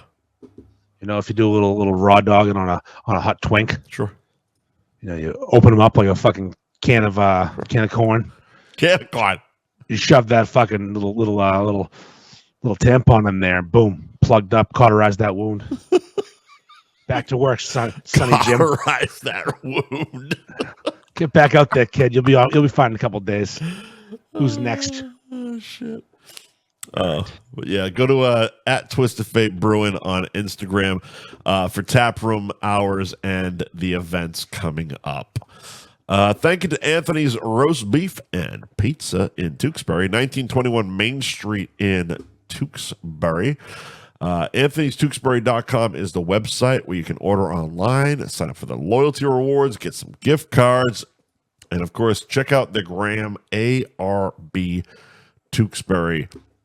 Not just for some of the best beef porn you can find, but also for their continuing specials. Dorito Diablo. You see this one? I have. Oh, fuck yeah. I'm gonna throw this one right up on the fucking Spotify video feed here. Shredded chicken sizzled. Is sizzled? Sizzled? Yeah. Shredded chicken sizzled with melty Cooper American cheese, drenched in tangy buffalo sauce, layered with lettuce, tomato, ranch dressing, and a fistful of Cool Ranch Doritos, all loaded on a soft, seeded roll. Spicy, crunchy, it's filthy the best way. The Dorito Diablo at Anthony's Roast Beef in Tewksbury. I think we lost Andy there for a second. Let's see what happens here. Damn it! All right, are we back? Yeah, we're fucking back. Are we done with ads for this section? For this portion of it, yeah. I finished. Right, can we just fucking get the next fucking topic now? Fucking god damn it! I finished up as you were getting kicked off. Luckily, I turned it over to the sandwich I was talking about as I heard. I was actually watching it live. Basically like a fucking heart monitor dying. I was watching it live. It was wonderful. Good for you. Good job. Congratulations. Keep the show going. All right. So I don't want to dwell on this forever because I want to get to the next couple of things. But everyone on the internet right now and every podcast in America, every radio show is commenting on this. Here's the thing. I either want to be first or I want to be fucking last. And we're fucking last getting to this. So 100 men versus a silverback gorilla. Yep. Is this debate going on the internet? Could 100 men defeat one silverback gorilla? And there's only one answer to this question. No, there's not. There's one answer. There's many variables. Oh, there's many variables. But there's one real answer. All right. Yes. 100 men. Now, obviously, if you get a pencil in fucking retards and degenerates and fucking drug addicts, 100 average men. 100 average men could not beat a gorilla. Yes, they can. No, they can't. They can because of stamina. He can't keep up the pace. No, it's not in a vacuum. He has to beat all. He's going to kill 30 or 40 of them immediately. He's going to tire out so fast. I don't believe that. No, they have terrible stamina. That's science. I don't believe it. I've been looking at this deeply. I've been fucking deep diving on this. They're going to peter out so fast. Here's the thing. The men are also going to peter out so fucking fast. They come in waves. Look. You can't send 100 at once. You send 5 at a time. That's the thing. So those aren't 100 average men. Because 100 average men are fucking... It's average common men. They're not organized. They're not... They're going to get organized real quick. You say that. You say that. But that's like putting 100 average men in front of a Gatling gun. They're all dead. A Gatling gun shoots bullets. A gorilla you can stay away from. No, you can't. Well, that's the thing. You can't run away. You have to fucking fight the gorilla. You have to fight the gorilla. In this exercise, it's like in a high school gym. There's nowhere to go. It's a small area. You have to fight him, but he's going to get tired. Here's the thing, though. What happens when the gorilla doesn't get tired? But he does, though. In real life. No, but on the flip coin, he's killed about 27 people. Yeah. And he's got rage hard on going. And he starts raping fucking people to death. You're gonna scare the shit out of like the next 70 people. Listen, you're gonna die or you're not gonna die. It's life or death. And I feel like the only way this happens is basically you have 100-man trained Marine unit where at least 40 of them are Brock Lesnar. No, you don't need that. You just, if you picked 100 random men, you're gonna get you're gonna get big dudes, small dudes, smart dudes, dumb dudes. Listen, I don't buy it. Gorillas, again, I've looked into this. I'm sure you haven't. No, are not known for stamina. They can't go for long. They're like you in a bedroom in Florida with 2 broads. You're done quick. Ask them. They take naps. They don't take fucking physical Viagra. I did very well. I'm sure you did fine. I did very well. The thing is that you can't. It takes a lot to hurt a gorilla because of their bone structure and their bone density. Right. It's way denser than ours. Their skulls are huge. You're gonna have to choke the motherfucker out. Yeah, everything's thicker. But they're not even that big. Some of them are. The average one is 400 pounds. That's huge, obviously. But I mean, It's I'm gonna say they're not that big. 400 pounds. The average man. They're 6 feet tall, about 4 bills. They can bench press 2,500 pounds. What's the average man? 5'9", $175. Danny Gillis. Yeah, literally Danny Gillis. Danny Gillis is our average. 100 Danny Gillises are not beating a fucking gorilla. Yeah, 5'10", 5'9", 175. I don't give a shit how scrappy they are. They're not beating a fucking gorilla. I think I'll take 100 Danny Gillises over a gorilla. They're gonna get organized at some point. I don't think so. The gorilla's gonna get tired, and he's gonna become vulnerable, and eventually you can overpower him. The scientists have gone through this. The number's 30. 30 men. With what? With AI? No, just I want to see the physical test. I want to see. I want to see it actually happen. I want a couple dudes. I want to run up the Roman Colosseum and fucking do this shit. Oh, 100%. I want it to happen in front of our faces. I would pay $1,000 for this fucking 2-minute pay-per-view event. This is where it's going to go when the shit hits the fan, like it's heading towards societally. Like we're just so fucked. I have been hoping for something like this to hit network television since Survivor premiered. I'm like, oh, when that first season happened, I'm like, they're going to try to kill somebody on one of these shows. This is the moment. Then they did Fear Factor. Nobody fucking died. I'm like, fuck. One of the world's strongest men type dudes that's now into fighting and MMA and stuff, Eddie Hall, he said it would take 2 Eddie Halls. 2? They'd be dead so fast. They'd be the 2 Eddie Halls. Yes. A gorilla can rip your face off. The only hope you have is if a gorilla just swipes at you, your face off. Yeah, you can't beat him. Also, this picture stinks because gorilla's not that tall. Well, it also feels like he's standing on multiple people. Yeah, we're not fighting King Kong. We're fighting the fucking Harambe is built like a gorilla. That's why I call him Harambe. I took it as he was standing on multiple dead bodies. No, I just think eventually the big old ape's going to tire out, and a couple crafty young men are going to find a way to choke him out. Yeah, I would say if 40 to 50, which would be half. Yeah, half. Oh, most are going to die. Were able to organize themselves, then possibly they could kill the gorilla. I don't see it happening.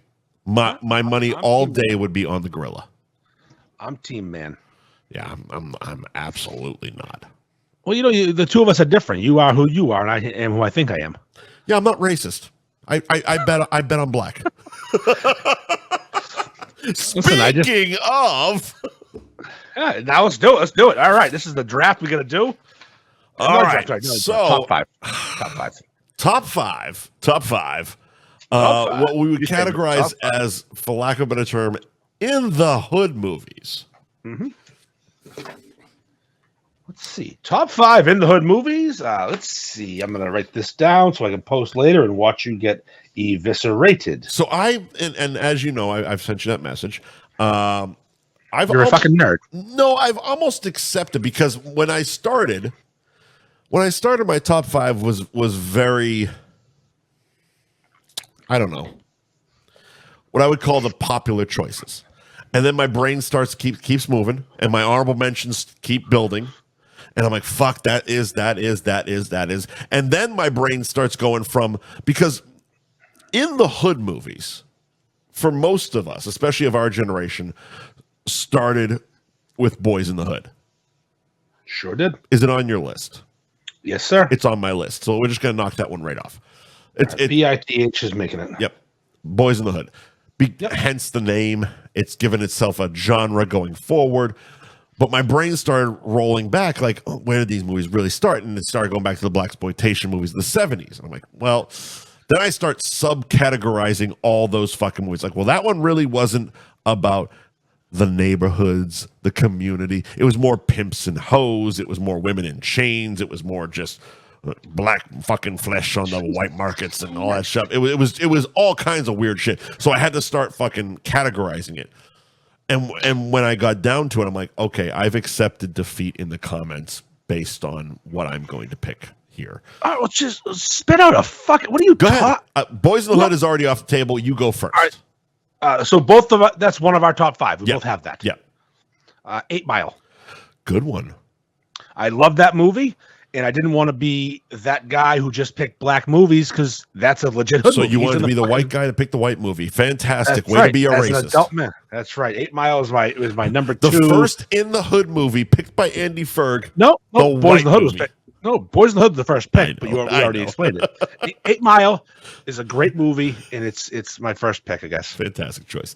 Menace to Society. I have that too. Okay. I have that as part of a double. Oh. So I might as well say it now. I have Menace to Society and Don't Be a Menace to South Central while drinking juice in the hood. That was I'm calling that a double. Yeah. I'm putting that as a double because it's a parody of that movie and many others. But it's still phenomenal. Do that. Yeah. If you're gonna put it in there, just put Menace to Society. You can't put both in the comment. All right, I'll do Menace. I'll do Menace too. We'll do honorable mention. All right, what else you got there, sir? What kind of weird movie that no one's seen before? Not yet. Friday. Okay. Friday, great choice. Not my list. Yep. Although I do love it, but I'm not double dipping on Friday, back-to-back weeks. My next choice. Sometimes you can. Might be my favorite of these movies. I mean, fuck, if we're talking about fucking movies from the neighborhood, I could put Cheech and Chong's Up and Smoke back in that bitch. You know, actually, this is my favorite of these movies. Go ahead. Dead Presidents. It's a good choice. I wasn't a fan. Oh, I love that movie. I wasn't a fan. Especially it's a war movie too, which I do love that whole like before war, after war thing. I like the combination. Yeah, it just didn't hit me. Okay. Okay, so starting in my Here it last comes. 2. Yeah, here it comes. Here we go. Black Dynamite. Oh my god. Do you know Black Dynamite? I know that I've heard of it. I've never seen it. All right. Well, It's a Pitt movie, I assume. No, it's fucking hilarious. So Black Dynamite is a spoof on the blaxploitation movies. It's fucking hilarious. It is an unbelievably funny movie. I cannot recommend watching Black Dynamite enough. What year did it come out? In the 70s? No. Like I said, it's a spoof on the 70s movies. Michael Jai White, star, writer, director. Hold on, the guy who played Mike Tyson? Yes. Okay, I know Michael Jai White, yeah. Let me see. Where is it? Black Mass, Black Dynamite. There we go. All right. Black Dynamite. Let's see. When Black Dynamite came out, why couldn't I just Google it? I had to pull this fucking disc. It's probably 1993. What the fuck? I took my fucking... No, it was definitely later than that. Black Dynamite. Black Dynamite. 2009. Jesus Christ. 2009, Black Dynamite came out. Okay, that's a terrible pick. Congratulations. Like I said, the last 2 are going to lose me the fucking thing. All right, you do one more. No, go. You have one? Do one. My last pick is Juice. That's a fantastic pick. Juice is fucking great. Juice is one of the best. Juice is fucking fantastic. Juice is on. It's one of those things. Like I said, my honorable mentions are unfortunate because Juice is in there. I just don't get why you wouldn't put Juice on your fucking list. You got to pick Black Dynamite, some blaxploitation. I can't. What's your last one there? Yeah, fuck stick. Sweet Sweetback's Badass Song. Yep. Is that the name of the movie? That's the name of the movie. Sweet Sweetback? Sweet Sweetback's Badass Song. It's the name of the movie.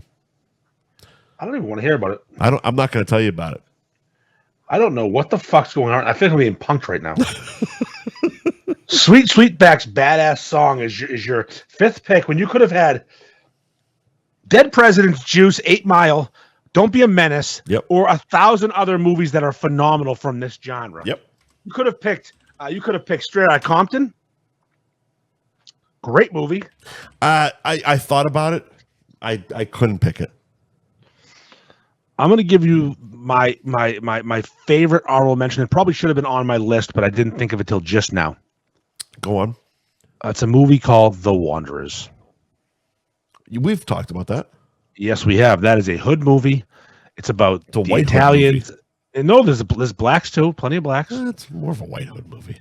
That's okay. It's still white. There's blacks. There's whites. It's about a school. It's about football. It's about gangs. I like they're in going the deep hood. on The that. Ducky Boys. You see, you should have had the balls to put that in your top 5. No, it's not a top 5. You've mentioned it too many times for it not to be a top 5. No, I love it, but it's not a top 5 hood movie. It's one of my favorite movies, but it doesn't have enough hood for me. I need more hood. Honorable mentions. As I said, Juice was in mine. Don't Be a Menace was in mine.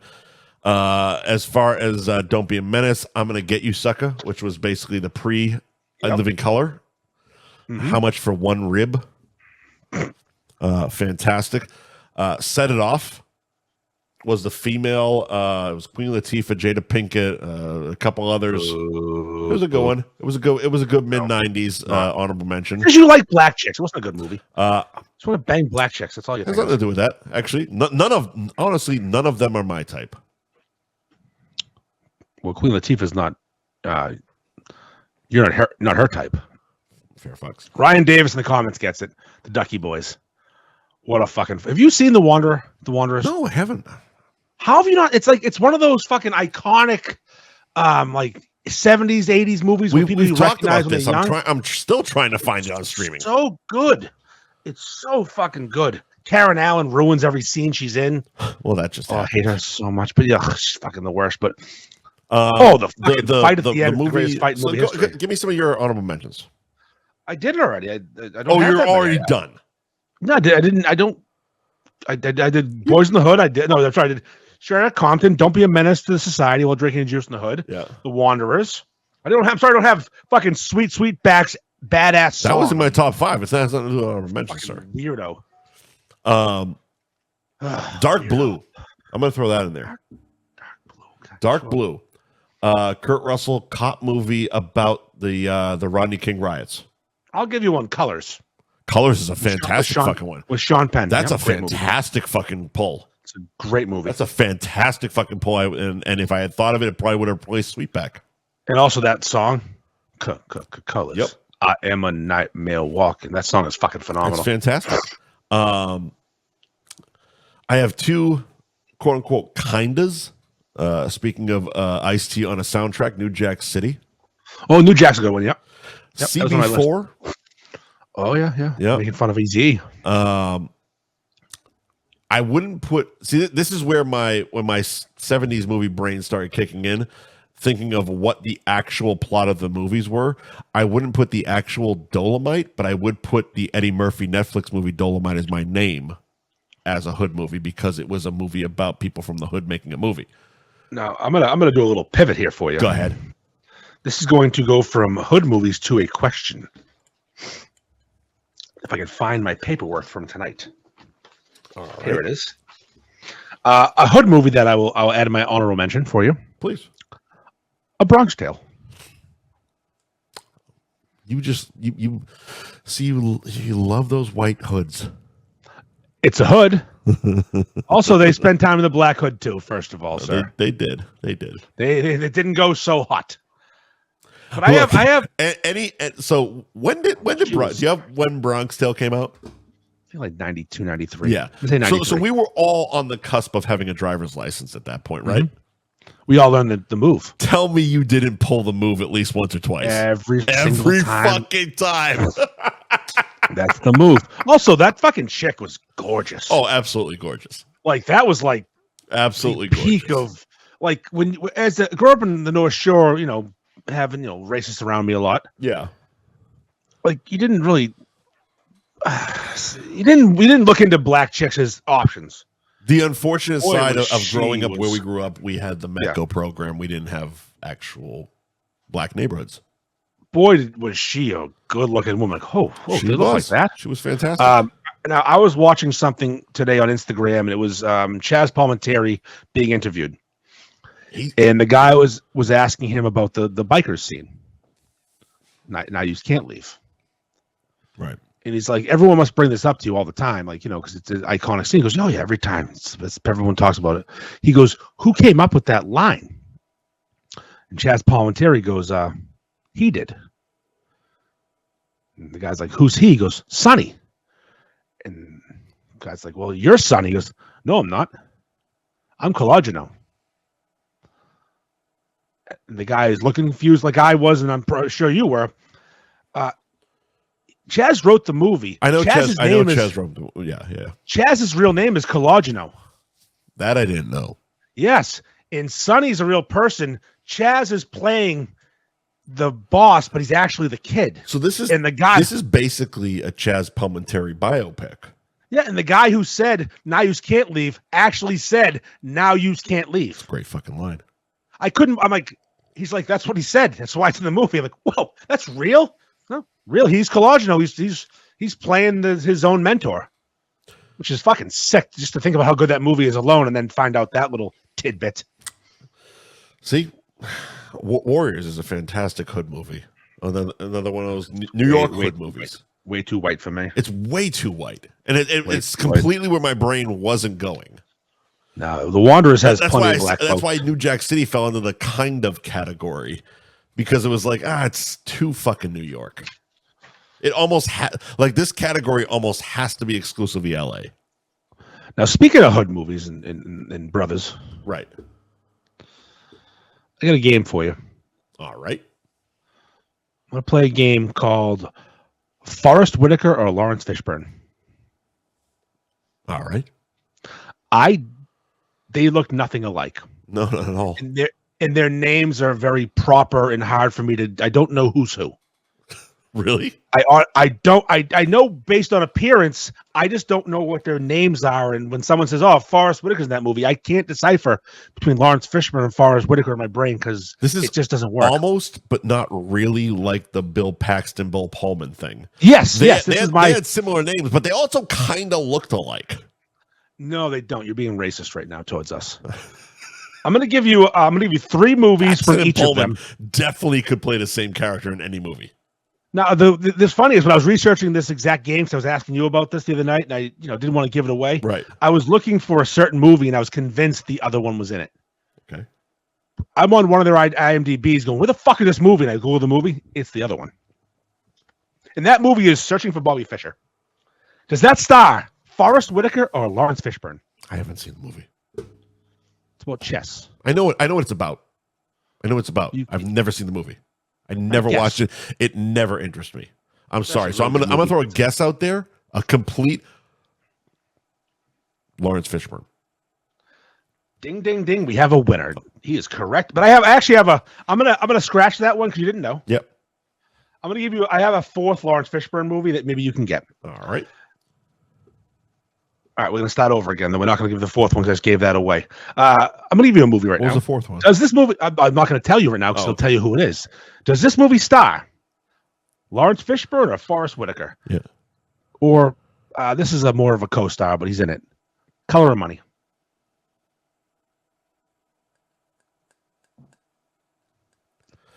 Big role for one of them. That feels... I've seen it, unfortunately. Of course. I love that movie. I've seen it. It feels like it would be Lawrence Fishburne, but I want to say Forrest Whitaker.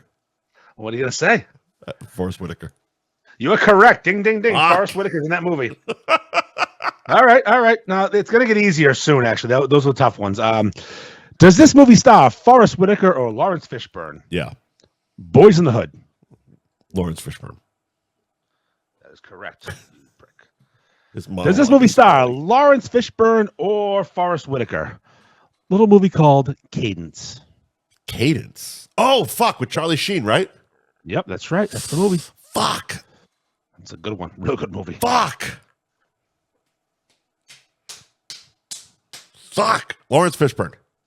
Fuck, you're on a heater. God damn. Does this movie star Lawrence Fishburne or Forrest Whitaker? Bloodsport. Oof. Van Damme? FBI agent. It's a Van Damme one, right? It's a Van Damme. That's right. It's Van Damme movie. Yep. Forrest Whitaker. Ding, ding, ding. You have not missed. Yeah. All right. Does this movie star Forrest Whitaker or Lawrence Fishburne? Fast Times at Ridgemont High. Forrest Whitaker. Fuck you. Or how about The Matrix? Jada Pinkett Smith. Maybe. And Lawrence Fishburne. You nailed all of them, you cocksucker. Congratulations. You won the game of which black actors in that movie, and I would have gotten them all wrong. I get them confused. It's fucking hard. It's so hard. I think Paxton Pullman would have been a better one.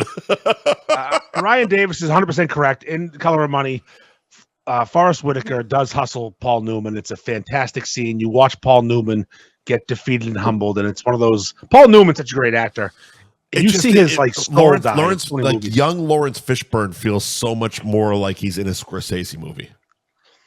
What if I was to say The Last King of Scotland? Which one of them started in that? Forrest Whitaker. Fuck you in the mouth. All right. We already did your account of the week. I'm doing mine. We got a few more to do. Oh yeah, do some ads. Let's do some fucking ads. You were so upset with that game. I knew you'd be fine. That's the thing. I knew this was going to happen. I knew I had no chance, but in my mind, they're the same person. It fucking bothers me so much. I ran 4 video stores, bitch. I know this shit. It's true. All right. Thank you to our sponsors, the world famous Cabaret Lounge. Route 1 South in Peabody. It's 96 Newbury Street if you want to put it in your GPS. Open 7 days a week to 1 o'clock in the morning. Their social media, including Instagram, is at Cabaret Lounge Peabody. I don't know whose ass is on their Cinco de Mayo, but it is fantastic. I'm going to put it up on our fucking feed right here because it's fucking fantastic. It's like they're doing like these things. This is what they should be doing more often. And they did it with St. Patrick's Day, but I was there to help. I remember their St. Patrick's Day post. I'm like, I was sitting there, be like, no, do this, and put that there, and put that there. This is what they should be fucking doing. This is a fantastic holiday strip club post. Baby. That is definitely at the Cabaret, too. It is at the Cabaret. Of course it is. Absolutely. Of course it is. Let me see if I scroll back a little bit. No, it was a story, not a post. Never mind. Anyways, thank you to the Cabaret Lounge. We will see you back again for a live show in the summer. Summer, kid. Summertime and the living's easy. Cabaret Lounge Peabody is again the Instagram where you can not only follow the club, but also follow the girls. Find some of the girls and give them your money on OnlyFans and fucking Snapchat and wherever else they're selling their wares. That's right. Selling that vaginas. Jamie's Roast Beef in Peabody. Hot segue. Open 7 days a week, 11 to 9, looks like. Sounds good to me. Shit, yeah. JamiesRoastBeef.com is the website where you can order online. You can also join their Beefy Rewards program. If you sign up for their loyalty rewards program, for every 10 visits, you get yourself $5 back. So they have that new French dip sandwich that looks phenomenal. You see that thing? A little pressed down fucking French dip with the jus. See if I can find it here. I think we got a video. Not the jus, not jus, the jus. Oh, I think we got that here. We could do jus. You know, also Juju's coming out with a new kosher broth called Juju. There we go. Nothing beats a French dip with rich, slow cooked au jus. Flavor in every bite. I might get one tomorrow. Jamie's Roast Beef in Peabody, 44 Margin Street, kid, in Peabody. Order online at jamiesroastbeef.com. And, of course, find them on the gram, Jamie's Roast Beef. Tostimo's Pizza Kitchen, 380 Lafayette Road, Seabrook, New Hampshire. You can find them online at Tostimo'sPizza.com. Let's see. They have their own loyalty rewards program, Tostimo's Inner Crust, where you can earn yourself a free appetizer after just 9 visits.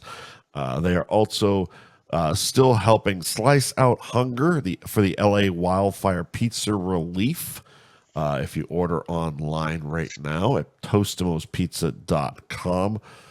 So many specialty pizzas and beefs, including the Downriver Super Beef. Is that one still going, or they got the new one from May, don't It's they? on the website. Oh, they do? Okay. They have one coming out I'm Friday. sorry. It was an April special. They haven't updated their website. Let me go to their Instagram. Let me see. So they have that sweet red chili one with the umami fucking tsunami. The umami tsunami, yes. And then they have another one coming out Friday. Johnny Moe told me to stay tuned for a big announcement Friday because we like to promote our people on the Instagrams, and I said, and obviously as a sponsor, we can throw you up on the Instagram. Open this one live. May beef special, the umami tsunami. I'm gonna like it live right there. Boom, liked. Like it live. Huh? That's Johnny Moe right there, crushing it. Yeah, that's an interesting one. Asian flavors. Seeded cross knot roll. Ooh, cross knot. Huh? Cross knot Sounds like a balloon knot. Balloon knot. Mayo special umami sauce. That's what I say to your mom. Oh, mommy. Oh, calm down, sir. Toasted red chilies, onion, garlic, and oyster sauce. Yeah, he's going Asian. He's going red cabbage slaw Asian. For the crunch. Legend. Fucking legend, kid. Fucking legend. Tostimo's Pizza on Instagram. You can find them there as well.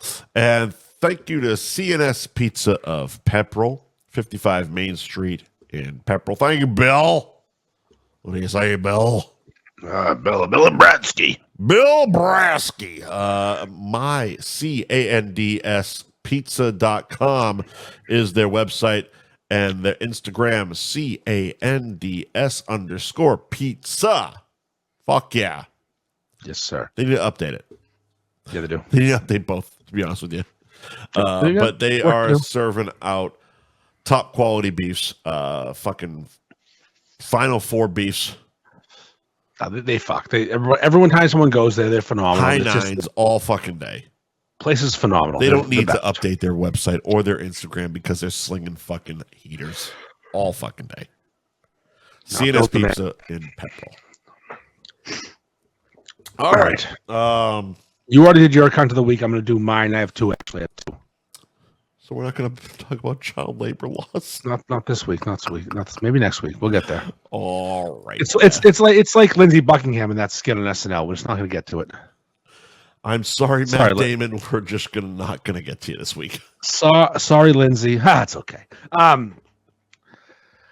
I shipped something like a month ago to someone. Bought a T-shirt, and they ordered it. I put it in a bag similar to this one here. I put an address label on it. I put it in the mailbox. I sent it. It was picked up by the mail. They took it to the location it was supposed to go to. They delivered it. They confirmed with me. I tracked the info. It went where it was supposed to go. It wasn't received by the people that were hoping to receive it. All right. I did my job. I mean, that happens sometimes in the shipping industry. Sure, I did my job, and the guy reached out and said, "Oh, I never got the package." So did I fuck up? So I go to my packing, my shipping thing. I find the confirmation. I find the order. I work together with this man to prove I did in fact send this item. All right. He's looking into finding it through the building. It was an apartment building. Okay. And sometimes people steal stuff because they certainly do. I'm just a guy selling t-shirts out of his basement. I'm not Amazon. I'm not a bomber. They put a dispute in with their credit card company, which is going to fuck up my rating as a seller. It's a $34 shirt. And if they had been cool, I would have sent them another one. But now they're not being cool. They're being cunts. So now it's like, you can't. You're going to fuck up my entire game here to sell shirts by giving me a bad review and asking for a dispute, because obviously I didn't send the fucking money back. I don't want to spend your money back. I sent the shirt. I paid for the shirt. You have the shirt. And it's not like I'm one of those guys who drop ships or orders from one of those custom tea companies. No, I order in bulk from Joe. You personally I take it home. Ship it. You put it in a bag and you personally ship it in those purple fucking bags. I have my fucking purple bags. Yeah. I have my printer. I have my labels. I do it all. It's a fucking self-sufficient situation, and it's bullshit that I'm getting fucking for $30. Swallow it or pay for another one. But here's the other thing. Here's the other thing, and this is just coming from someone who knows you. You are the we'll make this work guy. Like if there's a problem, if it doesn't fit, if it doesn't show up, blah blah blah blah blah, you'll get the shirt to him, etc. Like it's like you're not an unreachable person. You're not an. I'm kind of like an unreasonable man. I'm like Vanilla Ice. If there's a problem, I'll solve it. Yeah, that's how my kind of thing. But this didn't happen. How much of a discussion did you have before? I talked to this man for days, trying to solve his issue before his daughter put in a request for a refund through the website. So she put in a refund through your website. Well, through her credit card company, which that's a dispute. The charge. That's a different story. Yes, different refund. No, a dispute. I have a dispute charge. I had to go through different story. And I had to go through and screenshot tracking information and fight this dispute. Like it's $34 fucking dollars. I did my job. Don't blame me. I'm not. No, you can't have your money back. It sucks. Someone just snagged the fucking bag, or they're someone stole the bag. Or they're fucking liars. One of the two. So, or they're fucking liars. Because honestly, I've issued a few credit card dispute claims, and I've actually told you about them because they pissed me off that I had to do it. Mm-hmm. Most of the time, they come from fucking scam websites. That's right. Like the first time I tried to order that Joe Cooper fucking basketball shirt, and it's still honestly, it's still fucking sitting, quote unquote, in a New York post office. Oh, of course it is. It's still fucking sitting. It's a scam website. Of course it is. Scam website. That's why you do that stuff. Not someone you're actually having a correspondence with, someone that you can actually fucking talk to. Oh, I was so mad they sent that. I'm like, I'm trying, sir. I'm trying. Do not send a fucking credit card dispute. Like it didn't happen. Settle like, down. Also, that's calling me a fraud. Now, also, it's $35. Fucking sell. It hasn't even hit your fucking card yet. Settle down. You got 90 days, sir. In my bonus cunt of the week this week, there's an election in Danvers, and one of the people running for election has been a cunt of the week in the past. Gardner S. Trask. He's a piece of shit. He doxed me. He put my address out there to people because I dared ask a question about the plowing in the city of Danvers where I live. Sure. This you can see on the stream. Someone had a sign at the polling location that said Trask is an a-hole, and it got posted on our community page, and I couldn't agree more. It makes me happy that I'm not alone thinking this fucking douchebag. And also, fun sidebar, I'm driving home last night. I take this turn in the center of town, and there's people holding signs. I look to my right, and it's him. He was holding his own sign. He's waving to me, and I slowed down, and I yelled about my windows were closed, "Fuck you!" So he got that message. All right, we're done. So that sign was only because we talked about this, I think, before. That sign was only there for the polling station. He wasn't driving around with that thing waiting to be fucking closed on to buy something. Like a legend driving around with a fucking sign that said Trask is an asshole. Fair fucks. Because he is. All right.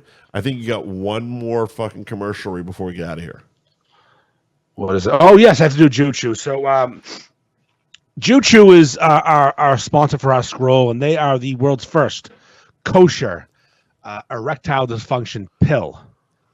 And let me find the read. Oh, is your schlong softer than an uncooked bagel? Do you wish your schmuck had more chutzpah? Well, now it can with new Jew Chew, the only kosher erectile dysfunction pill on the market. With Jew Chew, you can be shooting schmaltz out of your schmeckle and really give your bubbler a great time. And yes, of course, there's a discount code. Visit jewchew.com and enter the code FBuddies for 50% off your order. And don't forget, you don't have to pray to the Star of David to reap the benefits. Jews and Gentiles alike are welcome to this kosher delight. Jewchew.com. Jew it and do it. Jew it and do it. Thank you, Juchu, for sponsoring our Juchu ticker, aka the scroll at the bottom. Thank you to our sponsors this week, Gary Girolamo Group, Cross Country Mortgage, Ben Franklin Print Company in Middleton, Twisted Fate Brewing in Danvers, Anthony's Roast Beef and Pizza in Tewksbury, the world-famous Cabaret Lounge, Route 1 South in Peabody, Jamie's Roast Beef, also in Peabody, Tostimo's Pizza Kitchen in where were they? Tostimo's Seabrook. Seabrook, New Hampshire. Thank you. Sorry. I almost said Salisbury for some fucking reason. Salisbury. Tostimo's Pizza Kitchen in Seabrook, New Hampshire, and C&S Pizza in Pepperell. Thank you to our sponsors. Thank you for sticking with us. And Andy, anything else till I see you next Tuesday? Just go fuck yourself, everybody. No, everybody in the world, go fuck yourself, cunts. Well, all right. See you next Tuesday, cunts.